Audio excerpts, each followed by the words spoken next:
네, 안녕하세요. 최민주 강사입니다. 자, 그냥 간단하게 우리 퀴즈 한번 드리도록 하겠습니다. 간단한 심리 테스트예요. 한 무리의 동물과 사막을 건너게 되었습니다. 근데 건너는 길이 너무 힘들어서 한 마리의 동물을 버려야 하는 상황이에요. 사자, 말, 소, 양, 원숭이 중에 어떤 동물을 가장 먼저 버리실 겁니까? 네, 어떤 동물 버리실 건가요? 사자. 사자. 왜 사자를 고르셨나요? 배고프면 잡아먹. 아, 배고프면 잡아먹힐 것 같다. 네, 좋습니다. 어떤 거 고르실 건가요? 사자. 아, 똑같이 사자? 같은 의견이신가요? 필요 없는 것 같은데. 아, 저기서 제일 필요가 없는 것 같다. 네, 알겠습니다. 한 번만, 소 누구세요? 소 어디 계세요? 왜 소라고 고르셨어요? 예, 저같이 생겨서. 아, 소. 아, 저같이 생겨서 왠지 버려야 될 것 같다. 네, 라고 하셨어요. 자, 이거 다 고르셨나요? 요게 가장 힘들 때 포기하게 되는 것이라고 하는 간단한 심리 테스트인데 보겠습니다. 사자, 자존심. 아, 쓸데없을 것 같다라고 얘기해 주셨어요. 네, 소, 직업. 지금 포기하실 수 있으신가요? 직업? 직업 포기 가능하신가요? 네. 저는 사실 원숭이를 골랐었거든요, 이거. 제가 진짜 어마어마하게 의리 있는 사람이에요. 원숭이 친구 버린다고. 저는 의리가 있는데 친구를 버린다고 나왔습니다. 근데 이 심리 테스트를 잠깐 드린 게 이게 지금 사람마다 답변이 다 다르시죠. 근데 소 골랐어?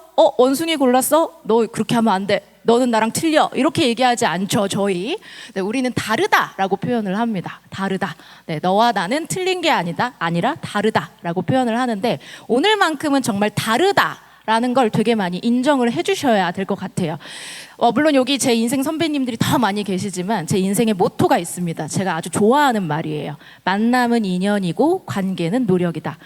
이렇게 만난 거는 우리가 인연이어서 만난 건데 이 인연을 오랫동안 관계로 이어가기 위해서는 정말 다양한 노력이 좀 필요한 것 같아요. 이미 다양한 노력들을 하고 계시겠지만 저는 이 두 가지는 정말 중요하다고 생각합니다. 첫 번째는 동감, 두 번째는 공감입니다. 동감과 공감의 차이를 굳이 조금 설명해서 말씀드리면 동감은 의견이 같은 걸 이야기를 합니다. 아까 우리 두 분의 스님 사자를 동시에 골라주셨는데 사자 동시에 골랐어. 동감한다. 네, 동감한다 라고 표현을 해요. 근데 공감은 나랑 다른 걸 골랐지만 그럴 수 있지. 나와는 다를 수도 있지 라고 생각하는 그 다를 수 있지의 마음을 공감이라고 한다고 합니다.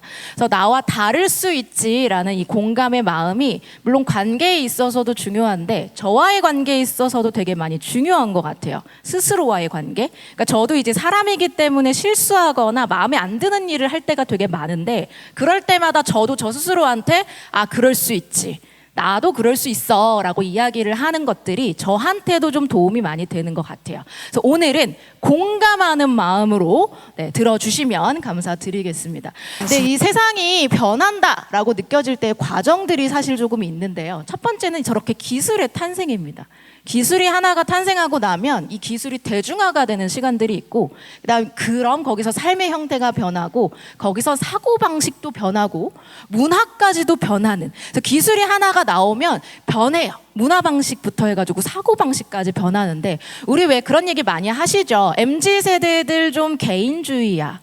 본인 이익만 챙기는 것 같아. 그런 생각하시는데 사실 생각해보면 우리 이전에 MZ세대들 나왔을 때 태어나서 쭉 자랐을 때 나왔던 기술 중에 제일 유명한 지금 우리 삶에 없어서 안 되는 게 인터넷이죠.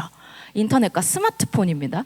근데 우리 옛날에 막 다 같이 놀던 그런 세대가 아니라 스마트폰 하나 들고 혼자서 노는 세대예요. 그러니까 그러다 보니까 그 기술에 맞춰서 살다 보니까 성격이 어쩔 수 없이 개인을 생각을 하는 거예요. 그러니까 이 기술이 하나가 변하기 시작하면 사람의 모든 것들을 바꾸게 되는 것 같습니다. 그래서 당연히 변합니다. 사회는 변하고 있고요. 지금 사회 트렌드들도 좀 많이 변하고 있어요. 조직이나 리더십 같은 경우에는 에자일 조직이라고 해가지고 그냥 빠르게 말씀드리면 에자일이라는 건 빠른 시대에 변화하기 위해서 조직을 바꾼 걸 이야기를 합니다. 원래는 이제 맨 위에 이제 뭐 대표나 팀장이나 뭐 이런 사람이 있고 우리 피라미드 구조라고 이야기를 하죠. 근데 이렇게 되면 되게 빠르게 의사결정을 할 수가 없기 때문에 TF팀이라 그래서 특별팀을 만들어서 원형으로 만듭니다. 원형으로 만들어서 팀장 한 분이 다양한 부서의 팀원들을 가져요. 그러니까 원래 내 부서가 마케팅이면 마케팅 부원들만 가졌었는데 그게 아니라 뭐 영업팀도 갖고 마케팅도 갖고 회계팀도 갖고 이렇게 해가지고 팀장 하나가 다양한 부서 직원을 갖습니다. 그렇게 되면 의사결정이 아주 빠르게 되기 때문에 저걸 애자일 조직이다 라고 부르고, 지금 이제 우리나라 그렇게 보수적으로 유명한 공기관 공무원들도 저렇게 TF팀 만들어서 애자일 조직으로 하려고 하는 노력들을 좀 많이 하고 있어요. 그래서 이제 인재상, 사람에 대한 인재상이나 관계도 협력이나 한 사람이 조금 여러 가지를 다 잘할 수 있는 융복합형 인재, 뭐 이런 것들이 이제 요즘에 대세가 되고 있습니다. 이런 것들이 다 아까 말씀드린 기술이 발전하기 때문에 변해오는 사회 현상이에요. 근데 보시면 이렇게 변화하는 세대에 당연히 사람도 변하겠죠. 세상이 변하니까 사람도 변할 수밖에 없습니다. 누군가요? 이거 물어보지 않아도 바로 아실 것 같은데. 네, 방탄소년단 BTS예요. BTS 왜 떴는지 생각해 보신 적 있으신가요?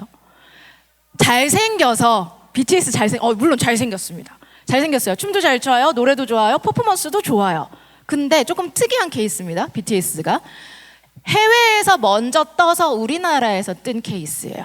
우리나라에서는 처음에 이름이 무슨 방탄소년단이냐, 북한에서 왔냐, 나중에 저 방탄소년단 어른 돼가지고 할아버지 되면 분명 후회할 거다, 뭐 이런 얘기 있을 정도로 되게 평이 안 좋았었어요. 근데 먼저 동남아시아 쪽에서 먼저 뜨기 시작하면서 해외에서 떠서 우리나라에서 뜬 케이스거든요. 그러니까 이제 문화평론가들 사이에서 어마어마하게 이제 막 고민을 하기 시작한 거죠. 어떻게 저런 케이스가 될 수 있을까? 물론 잘생긴 것도 맞고 춤도 잘 추는 것도 많지만 우리나라 연예인들 생각해보면 춤 잘 추고 잘생긴 연예인들 정말 많습니다. 근데 왜 하필 방탄소년단인가? 라는 거죠. 근데 그 해답을 조금 봤는데 이제 이 유엔 연설에서 이제 문화평론가들이 어느 정도의 해답을 좀 찾았어요. 한마디로 뭔가요? 한마디로 당신의 목소리를 내주세요. 당신은 누구십니까? 라는 거였어요. 근데 방탄소년단이 이전에 했던 노래들을 보면 우리 왜 이제 노래 가사들 중에 희생하고 사랑하고 남을 더 신경 쓰는 노래가 조금 더 많은데, 이제 방탄소년단은 이제 나 스스로를 들여다보는 노래를 조금 많이 했었습니다. 그래서 이 방탄소년단이 해외에서 콘서트 할 때 다큐멘터리 이제 찍는데 해외 콘서트 팬들한테 인터뷰한 영상이 있어요. 왜 방탄소년단을 좋아합니까? 라고 묻니까 팬이 갑자기 막 울어요. 울더니 방탄소년단의 노래를 들으면 마음의 위안이 되는 것 같다 라고 하면서 막 우는 그런 장면이 있습니다. 그러니까 나 스스로를 돌아보게 하고 나를 돌보는 노래를 되게 많이 했었습니다. 물론 지금은 이제 워낙 지위가 높아져서 지금 이제 세계 평화 뭐 이런 노래를 많이 하기도 하는데, 나의 즐거움, 나를 보는 그런 노래들을 되게 많이 했었어요.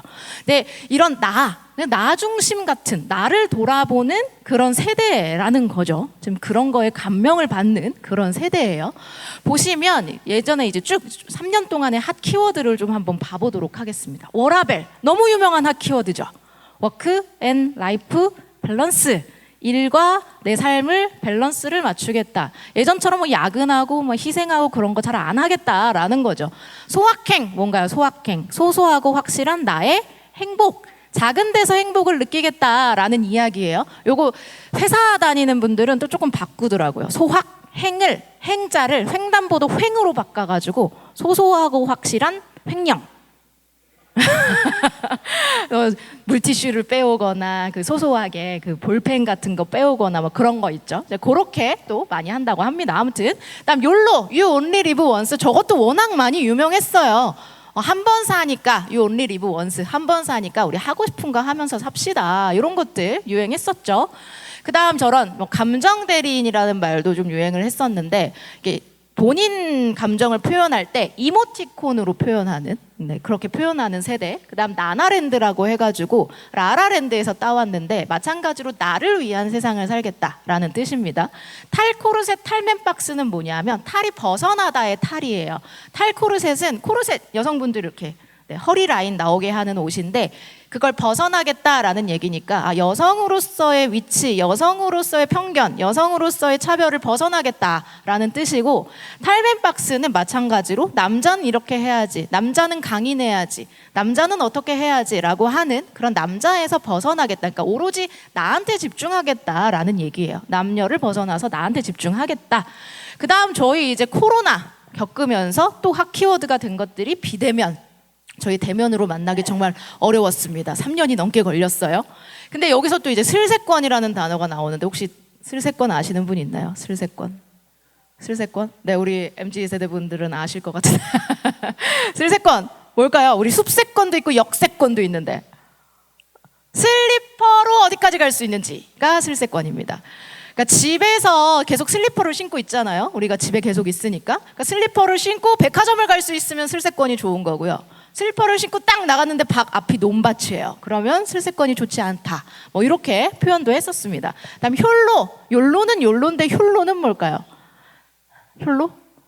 나 홀로가 붙습니다. You only live once인데 혼자.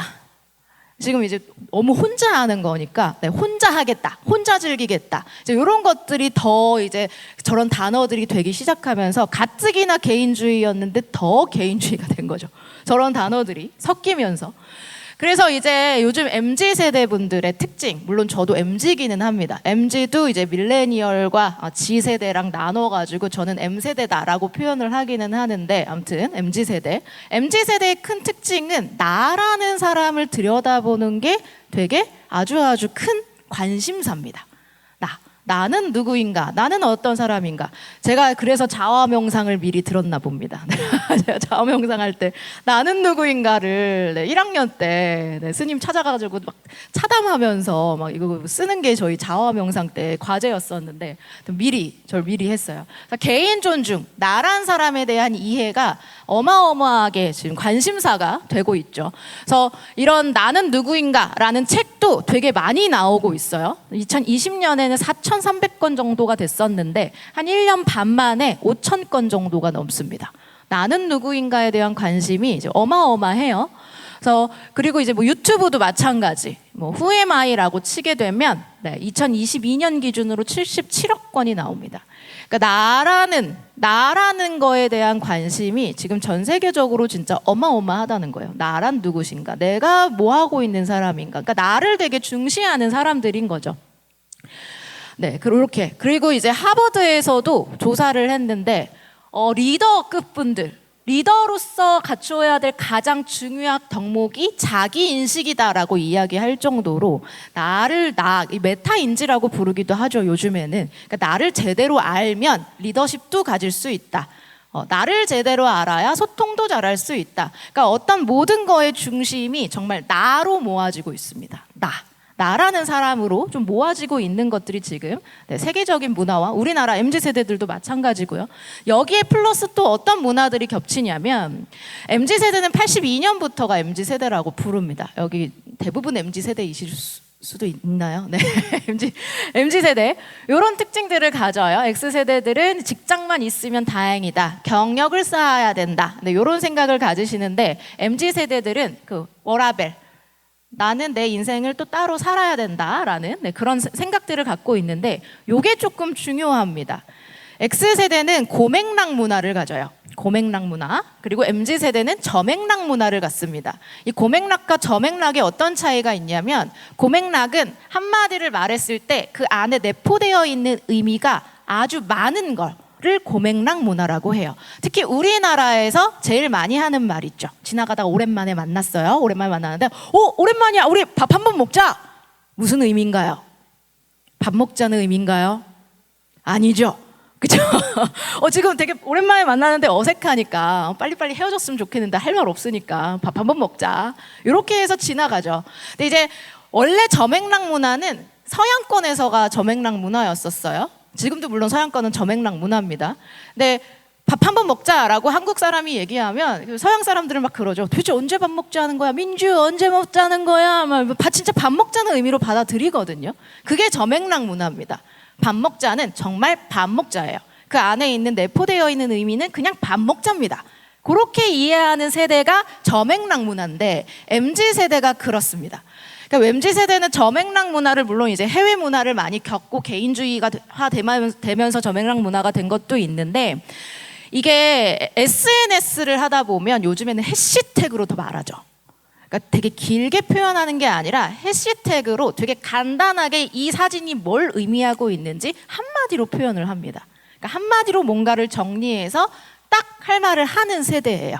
뭔가 돌려서 얘기하지 않습니다. 네, 그냥 싫으면 싫은 거고 아니면 아닌 거고 지금 내가 말하는 건 이거고 그게 시간이 덜 들고 그게 더 합리적인 거라고 생각하는 문화인데 그게 저맥락 문화에서 온 문화예요. 근데 저게 해시태그 저런 정보가 먼저 받아들여지는 문화죠. 그래서 X세대와의 이 소통 차이가 요래서 많이 좀 나는 편이기도 합니다.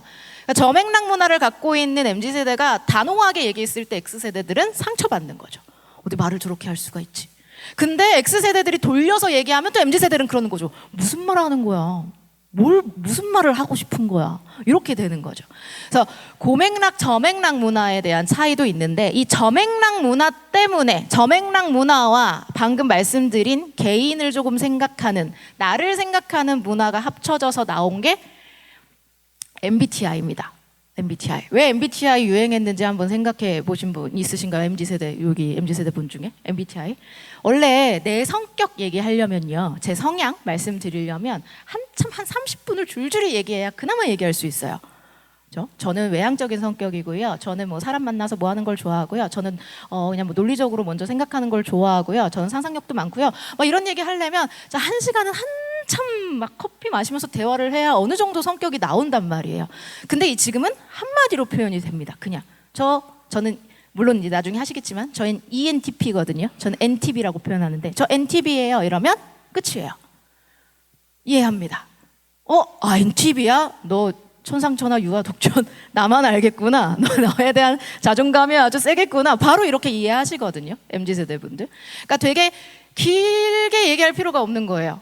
나를 표현을 하는데 그냥 한마디면 되는 거예요. 저 F예요. 저 T예요. 이런 한마디로도 다 됩니다. 이게 무슨 말인지 궁금하시죠? F예요? T예요? 저 N이에요. 저 S예요. 저 입니다. 이렇게 표현하고 끝이에요. 무슨 말인지 궁금하시죠? 네, 요거를 이제 이해가 되셔야 돼요. 이게 소통이 돼야 이분들이랑 너 T야? 저기 잘 아시네요. 너 T니? 뭐 이것도 궁금하시죠? 네, 이따 말씀드리겠습니다. 네, 그래서 이런 식으로 이제 대화가 되는 것들이 지금 보시는 것처럼 기술의 발전과 여러 가지 나에 대한 저런 이제 뭐 나에 대한 집중과 저런 저맥락 문화와 이 모든 것들이 합쳐지면서 유행하기 시작한 게 MBTI입니다. 그래서 요즘에는 MBTI 없으면 MZ세대와 소통하기가 어렵습니다. 네, 그냥 방금도 T야 이러는데 무슨 너 T니? 이러면 뭔지 모르는 거죠. 그래서 요거를 조금 이제부터 말씀을 드리도록 할게요. MBTI에 대해서 조금 들어가 볼 건데 들어가기 전에 잠깐 성격에 대해서 그래도 조금 번외편으로 좀 말씀드릴게요. 이게 성격 검사라고 생각을 하시기 때문에 우리가 성격이라고 하면 세 가지가 있습니다. 기질과 성격과 성향 이렇게 나뉘어요. 근데 기질은 그냥 태어나자마자 생긴 거예요. 태어나자마자 결정된 걸 기질이라고 합니다. 기질. 태어나자마자 그냥 저는 그렇게 태어난 거예요. 그걸 기질이라고 하고요. 성격은 이런 기질을 가지고 나서 이제 삶의 관계 이런 데에서 나오는 습관입니다. 습관. 그다음 성향은 세상을 바라보는 가치관 또는 경향성이라고 부르는데 오른쪽으로 이동할수록 환경의 영향을 받습니다. 그러니까 기질은 사실은 환경의 영향을 거의 안 받습니다. 태어나자마자 결정된 나의 성격이에요. 그래서 요거는 안 변한다라고 얘기하기도 하고요. 사실 마찬가지로 성격도 여러분 습관 변하기 좀 어렵죠. 성격도 잘 안 변한다라고 표현합니다. 우리가 변한다라고 표현하는 건 성향이에요. 사실은 MBTI는 성격 검사가 아니라 성향 검사입니다. 근데 보통 성격 검사라고 검색하면 나오죠. 네, 성향 검사입니다. 성격까지는 잘 변하지 않습니다. 우리가 변하지 않는다라고 표현을 해요. 그래서 성격은 이렇게 독특성, 다른 사람과 독특성, 뭐 안정성, 일관성 이런 특징을 갖는데 그래서 요 세 가지를 가지고 그 사람은 저 사람은 어떤 성격이니까 저렇게 행동하겠구나라는 걸 예측을 가능하게 만드는 것들이 저런 특성을 같습니다. 그래서 이게 잠깐 퀴즈를 드리면 성격 형성은 요인이 환경적 요인, 아까 말씀드린 유전적 요인 이 두 가지가 있는데 환경적 요인이 성격을 형성하는데 몇 프로가 차지할 것 같으세요? 몇 프로가 차지할 것 같으신가요? 수많은 논문 결과상 30대 70입니다. 그러니까 유전적으로 변하지 않는 게 더 큽니다. 환경으로 더 많이 변할 거라고 생각하는데 안 변하는 게 더 크대요. 그래서 그런 말 많이 하죠. 사람은 변하지 않는다. 사람은 바꿔 쓰는 거 아니다. 네, 그렇게 얘기하는데 그 말이 어느 정도는 맞는 거죠.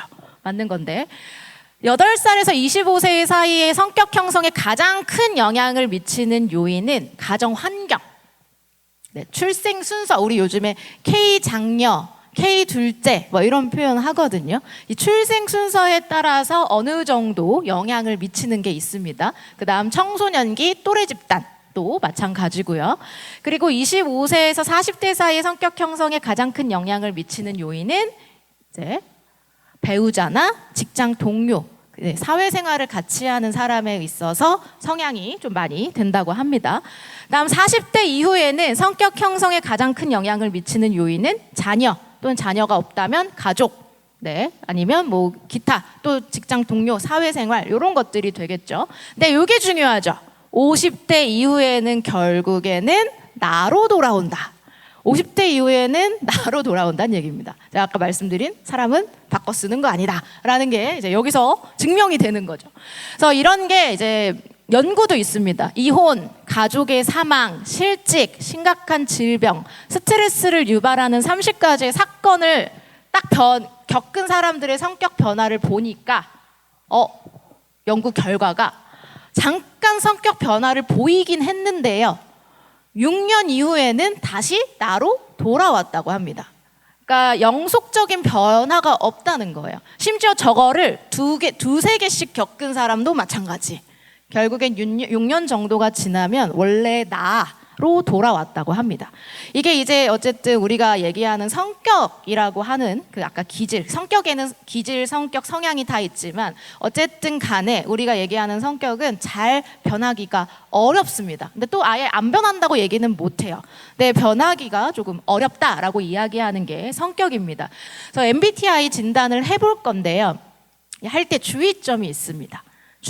이게 MBTI나 이게 자가가 체크하는, 내가 나를 체크하는 진단에 맹점이 있어요. 맹점. 내가 나를 진단하려면 정말 나를 잘 아는 상태에서 진단을 해야 되는데 보통 그냥 막 찍거든요. 근데 이게 자기라는 게 세 가지가 있습니다. 당위자기라는 게 있고요. 우리는 실제자기라는 게 있고 이상자기라는 게 있습니다. 실제자기는 정말 난데 이상자기는 이상향을 이야기를 해요. 나는 리더십을, 지금 되게 리더십이 별로 없는데 나는 리더십을 갖고 있는 사람이 되고 싶어 라고 해서 리더십을 갖는 걸 꿈꾸는 걸 이상자기라고 해요. 근데 사실은 지금은 리더십을 안 가진 거거든요. 이상자기라는 거는. 근데 이게 이상자기랑 헷갈리기 시작하면 이런 거 체크하실 때 나 리더십 갖고 있지 이렇게 체크하게 된다는 거예요. 그래서 내가 원하는 모습으로 내가 지금 체크하고 있지는 않은지를 잘 생각해 보셔야 돼요. 그래서 원래 MBTI나 이런 진단할 때 문제 보자마자 찍으세요 이러거든요, 보통은.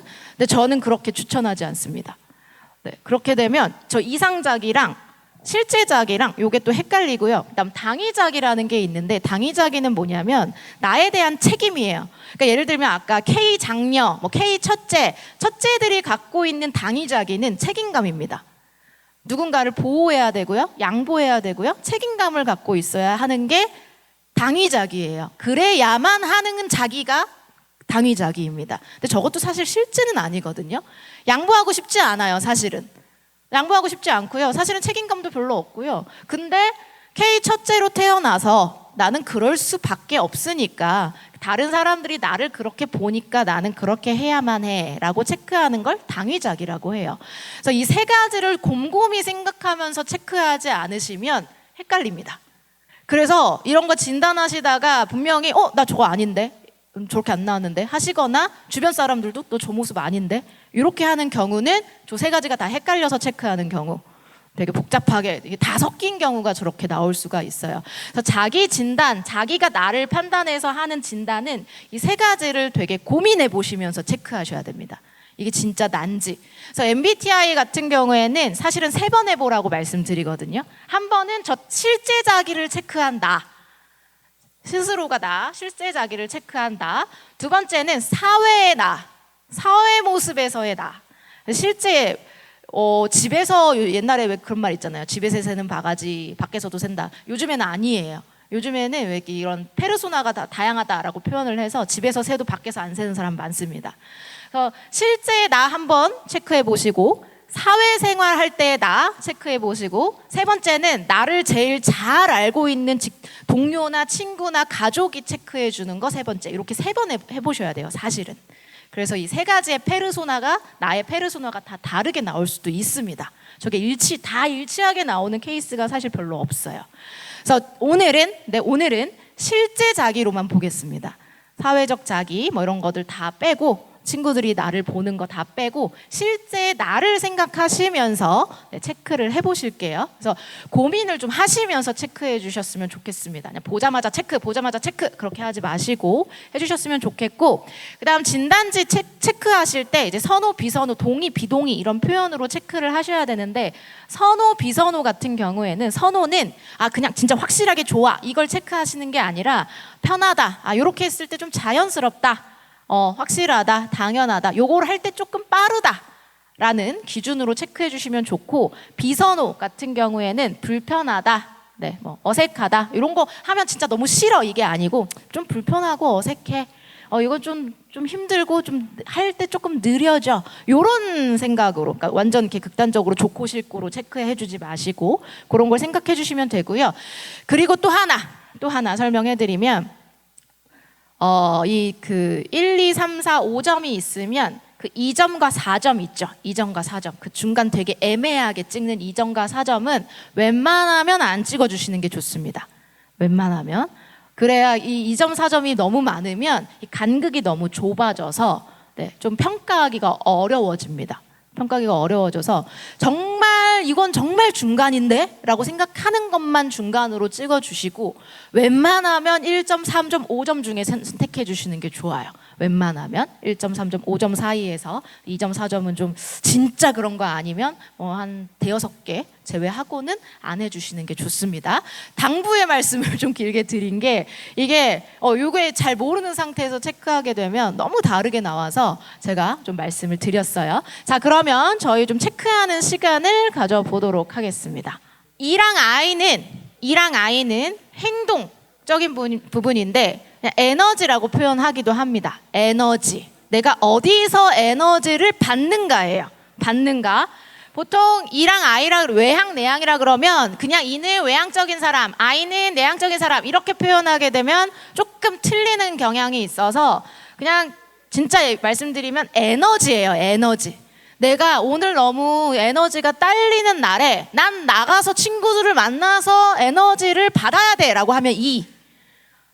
나는 오늘은 너무 힘들면 집에 가서 누워가지고 집에서 나 혼자 생각할 시간이 필요해 라고 하면 I입니다. 그래서 되게 겉으로는 외향적이신 분이 I 나오는 경우 다 있거든요. 그게 이제 외향, 내향 이 단어에서 오는 그 외향적인, 내향적인이 아니라 에너지, 내가 어디서 에너지를 받는가예요. 내가 밖에서 막 놀다가도 쉴 시간이 꼭 필요한 사람이고 내 생각 정리를 하는 게 필요한 사람이면 I가 나오기도 합니다. 그래서 에너지의 방향이 어디로 되어 있는지의 기준입니다. E랑 I 어떤 거 나오셨는지 한번 체크하시고요. 그다음 인식 단계 가겠습니다. 행동을 하면 이제 인식을 해야겠죠. 행동을 하기 위해서 인식을 해야 되는데 이 인식은 감각, 직관이라고 해서 S랑 N으로 나뉩니다. 근데 감각은 뭐냐면 오감에 의존을 해서 경험한 것만 믿는 거예요. 그러니까 내가 경험을 한 것만 내가 실제적으로 존재한다 라고 생각하는 그게 이제 감각입니다. 직관은 직관적으로 그럴 거야 나의 직감에 의존해서 생각하는 사람을 이야기를 합니다. 그래서 감각적이신 분들 특징, S 나오신 분 특징, 현실적이다라고 표현합니다. 목표도 현실적으로 세우시고요. 현실을 신경을 많이 쓰시는 분. 그러니까 숲과 나무를 본다면 나무를 보시는 분들이 S. N은 숲 멀리 보는 사람. 좀 이상적인, 좀 멀리 보는 사람들이 N이 나옵니다. N이 나오고요. 그다음 판단, 우리가 이제 인식을 했으면 판단도 해야겠죠. T랑 F인데 요즘 MZ 세대 분들이 이 T랑 F 가지고 많이 싸워요. T랑 너 T야, 너 F야 이러면서 많이 싸우는 게 아까 너 T야 이 나온 게 여기입니다. T는 사고, 그러니까 판단을 할 때 논리적인 사고로 판단을 합니다. F는 판단을 할 때 감정, 일단 사람 중심의 정보를 먼저 생각하는 사람을 F라고 해요. 그다음 행동 양식, 이제 요걸 다 인식하고 판단하고 행동한 다음에 이제 이거를 어떻게 행동 양식으로 발휘하는가가 이제 J랑 P인데, J는 판단형이라고 해가지고 그냥 쉽게 말씀드리면 좀 계획적이다라고 표현하기는 해요. 그런데 계획으로 가면 또 안 되는 게 P도 나름의 계획이 있거든요. 근데 이제 J라는 저 판단의 기준은 계획이 아니라 어느 정도의 규칙, 규범, 이게 편안한가 아닌가입니다. 그러니까 판단을 하기 위해서, 이 판단형이잖아요, J가. 판단을 하기 위해서는 어느 정도의 규칙이 필요한데 그 규칙을 지켜서 판단을 해야 되기 때문에 규칙을 지키고 계획을 세우는 거예요. P 같은 경우에는 계획적이기보다는 이런 규칙 같은 거는 어차피 나중에 바뀔 수 있으니까 굳이 안 세우는 것뿐입니다. 그래서 이런 차이를 좀 가져요. 근데 뒤에 가서 조금 더 세세히 한 번 더 설명해 드릴게요. 그래서 이런 특징을 갖습니다. 요렇게. 그래서 요거에 따라서 ENFP냐, ISFP냐, 뭐 ESTJ냐, 뭐 이런 것들이 이제 나뉘어지게 되는 겁니다. 그래서 제가 아까 저는 ENTP다라고 말씀드렸는데 저는 ENTP 이제 이렇게 되는 거죠. 그래서 요거에 따라서 16가지로 성격이 나뉩니다. 그리고 D가 A냐 또 그 T냐, 맨 뒤가 A냐 T냐에 따라서 또 정확히는 32가지로 나뉘기는 해요. 네, 그래서 이렇게 일단은 크게는 그렇게 이해해 주시면 됩니다. 그래서 E랑 I는 다시 설명해 드리면 에너지의 방향이 어디로 가요? 내가 에너지를 어디서 받는지, 외부에서 받는지, 나 혼자 있을 때 에너지를 채우는지, 네, 이런 거를 생각하시면 되고, 정보 수집 방식, 감각과 직관은 이제 내가 오감에 의존해서 경험에 의존하는 사람인가 아니면 직관적으로 내가 생각하는 거에 의존하는 사람인가 생각해 보시면 되는데, 요게 그 얘기가 있어요. 원숭이 엉덩이는 빨개, 그 노래 아시죠? 원숭이 엉덩이 빨개, 빨가면 사과, 사과 말씀 바나나 기차까지 가죠. 기차. 원숭이 엉덩이가 나왔는데 기차까지 내려가는 사람은 N입니다. 원숭이 엉덩이에서 기차가 나오는 과정이 있잖아요. N이에요, N. S는 원숭이 엉덩이만 생각하시는 거예요. 원숭이 엉덩이 빨갛지, 딱 거기까지만.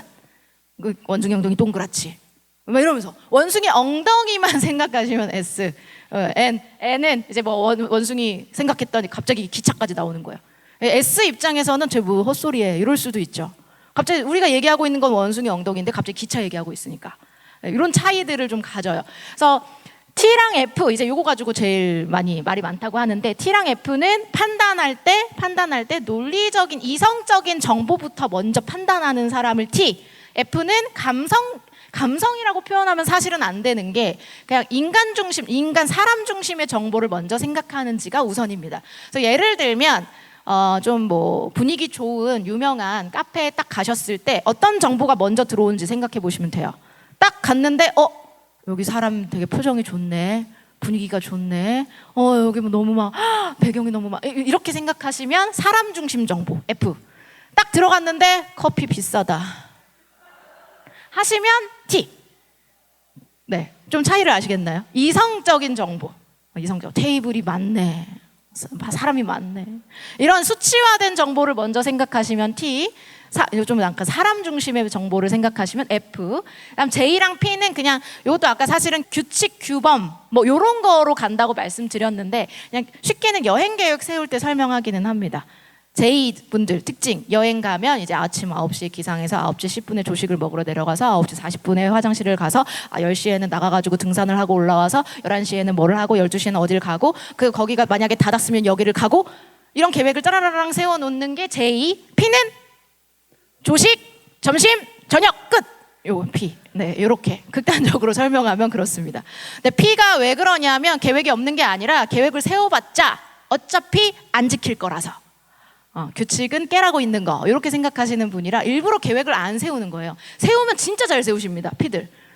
딱 엑셀 주고서는 지금부터 업무니까 해 하면 되게 잘 세워요. 9시부터 몇 시부터 하라면 하는데 이게 본인 거가 됐을 때는 어차피 안 지킬 거라서 아침 9시에 일어난다고 해도 10시에 일어나는 사람들이 P라서 이게 이제 안 지켜질 거니까 굳이 안 세우는 건 거죠. 그래서 그런 특징을 갖습니다. 그리고 MBTI 같은 경우에서 저는 사실 또 이 얘기를 말씀드리기는 해요. 이게 좋고 나쁜 거냐라고 이렇게 물어보셨어요. 이거 바꿔야 되는 거냐라고 물어보셨는데 사실 이게 또 우리나라 교육의 맹점이기도 한 것 같아요. 강점이 있는데 약점을 왜 굳이 보완을 해야 될까요? 우리는 강점이 있으면 강점을 그냥 강화시키는 방향으로 조금 더 단점은 그냥 강점을 이렇게 뭐 보완할 수 있을 정도로 가로막지 않을 정도로만 보완하면 되는데 꼭 약점을 보완하게 시킵니다. 우리만의 강점을 충분히 갖고 있는데 그래서 강점을 찾고 그 강점을 조금 더 강화시키는 걸 강점 혁명이라고 하는데 우리가 약점은 그냥 좋고 나쁨이 없는 거니까 약점은 그냥 강점을 내가 발휘할 때 가로막는다면 그걸 조금 보완하는 방식으로만 생각하고 우리가 조금 더 내 강점을 알고 강점을 발휘해 봅시다라고 제가 그렇게 말씀드리기도 해요. 강점을 조금 더 강화해 봅시다. 그러면서 이제 서로 다름을 이해하는 거죠. 좀 외향대향 아까 말씀드린 대로 폭넓은 대인관계, 사교적이고 열정적입니다. 깊이 있는 대인관계, 조용하고 신중하고 스스로 생각하고 이런 시간들이 많으십니다. 아마 지금 내향이 좀 많으실 건데 우리나라는 내향형이 60% 정도가 차지합니다. 내향형이 조금 더 많은 게 맞고 그리고 여기 이제 우리 스님들은 특징상 아마 아이가 조금 더 많이 나오시기도 하실 거예요. 스스로 생각하거나 하는 시간들이 많으시기 때문에 근데 이건 아까 말씀드렸지만 좋고 나쁨이 아닙니다. 그냥 그런 거예요. 근데 그냥 그런 거. 다음 감각, 직관. 네, 이렇게 오감에 의존해서 실제 경험을 중시하는 분들 S. 직관. 네, 미래지향적이고 영감. 직관에 의존하는 사람을 이야기를 합니다. 네. 지금 사실 인터넷은 T랑 F랑 많이 싸워요. 너 T니 이게 감정에 공감해주지 않고 이상한 소리 한다고 너 T니 섭섭하다고 하는 게 너 T니라고 표현할 때 하거든요. 만약에 젊은 친구가 예를 들어서 MZ세대를 만났는데 막 되게 이성적인 얘기만 해요. 그럼 너 T니 이러면 되게 좋아할 거예요. 그러니까 예를 들면 이런 거죠. 친구가 제가 완벽하게 T거든요. 저는 좀 웬만하면 T가 나오는데 얼마 전에 제 친구가 술을 먹다가 계단에서 굴러가지고 앞니가 부러졌대요. 그래서 앞니 부러진 사진을 저한테 보내주는 거예요. 보통은 자 F들은 아팠겠다, 어떡해, 걱정됐겠다 이게 돼야 돼요. 근데 저는 얼마나 왔어? 앞니 저 T니, 제 친구 딱 그러더라고. 너 T니? 나 T야. 예. 근데 이제 이게 방금 말한 사회적 스킬이라는 게 뭐냐면 저는 사실 궁금한 게 얼마나 왔을까? 식욕치료 해야 되나? 이게 궁금한데 이게 이 친구가 F라는 걸 아니까 이게 사회적 스킬이에요. 이게 궁금하니까 여기까지는 있는데 첫 질문으로 하진 않습니다. 첫 질문은 괜찮아? 아팠겠다. 더 다친 데는 없어? 턱은 괜찮아? 하고 나서 한 5가지 질문한 다음에 그 다음에 물어보죠. 그래서 얼마나 왔어? 참지는 않아요. 물어보기는 합니다. 이게 T랑 F의 차이여서 이 친구가 되게 나한테 감정에 공감 안 해주고 속상해 라고 하면 이제 친구들이 너 T니? 이렇게 된 거죠. 근데 정말 사실은 MBTI 제대로 분석하면 S랑 N이 더 힘듭니다. 대화가 더 어려워요. S랑 N이 대화가 더 어렵습니다. 왜 그러냐면 제가 N은 아까 원숭이 엉덩이 하면 기차까지 간다고 하고 S는 원숭이 엉덩이만 얘기하는 사람이라고 했잖아요. 그 N끼리 하는 대화 들어보면 S는 이해를 하질 못해요. 그러니까 N들은 예를 들어서 제주도 여행을 간다고 해서 제주도 여행 가려고 계획 세우려고 모였어요. 모였는데 야 우리 제주도 언제 갈까? 제주도 비행기 언제 끊지? 야 근데 비행기가 갑자기 추락하면 어떡해? 비행기 추락하면 무인도에서 뭐 하지? 난 무인도에서 피구할 거야. 난 무인도에서 뭐 할 거야? SOS 어떻게 치지? 뭐 이렇게 가요. 막 갑자기. 근데 이제 S들은 옆에서 뭐야 여행 계획 세웠으면 여행 계획을 세워야지 뭐 하고 있는 거야 이렇게 되는 상황이라서 실제로 부부 관계에서 정말 친한 관계 가족 간의 관계에서는 S랑 N이 더 많이 싸웁니다. 훨씬 많이 싸워요. 예를 들면 뭐 아내분이 남편분한테 여보 나 100kg로 살찌면 어떡할 거야? N이겠죠. S의 남편 그럴 일 없어. 세상에 그럴 일은 없어. 네가 100kg가 될 일은 없을 거야. 그럼 이러면서 이제 싸우는 거예요. 그래서 사실은 T랑 F보다는 S랑 N 때문에 저 성향 때문에 대화적인 차이가 많이 납니다. S랑 N이 좀 대화의 단계가 조금 달라져요. 그래서 이런 사고 감정 아까 말씀드린 사고 규범 이런 거에 중시하시는 분들, 판단 인식은 이제 기한 엄수 규칙, 그러니까 철저하게 내가 판단할 수 있도록 규칙과 정보가 필요한 게 제2 인식, 목적과 방향은 변화가 가능하다라고 생각하는 거여서 요거에 따라서 이제 16가지가 나오면서 거기서 이제 특징들을 갖는 거죠. 네, 제가 이 MBTI 강의를 좀 마무리하면서 좀 드리고 싶은 말씀이 좀 따로 또 있어가지고 이게 이제 요번에 이제 워크숍 하시는 게 이제 포교, 뭐 전법위원회여서 포교 관련해서 좀 고민이 많으신 것 같아요. 근데 사실 저는 지금 시대만큼 불교가 잘 먹히는 시대가 없을 거다라고 생각을 하거든요. 왜 그러냐면 일단 잼버리들 삭발하고 간 거 뉴스 보시면 아실 거예요. 그렇죠? 그 인터뷰한 뉴스 보면 시끌시끌한 에너지를 얻었었는데 절에서는 온전히 나 자신에 집중할 수 있었다. 아까 나에 집중할 수 있어서 그게 너무 좋았다라고 하면서 제일 먼저 머리 밀겠다고 손든 친구의 인터뷰예요. 그러니까 나 자신에 집중해서 너무 좋았다라고 하는 그 나를 건드리는 종교가 불교예요. 지금 정말 지금만큼 친근하게 다가갈 수 있는 시기가 또 없기도 하고요. 혹시 할메니얼이라고 아시나요? 할메니얼? 요즘 또 대세입니다. 할메니얼 뭐냐면 요즘 애들 약과, 식혜, 그러니까 할머니 입맛 갖는다고 해가지고 할메니얼이라고 표현하거든요. 차, 뭐 이런 그렇게 해가지고 이런 복고풍, 약과 이런 뭐 복고풍이 되게 유명해요. 아, 복고풍 하면 누군가요? 불교죠.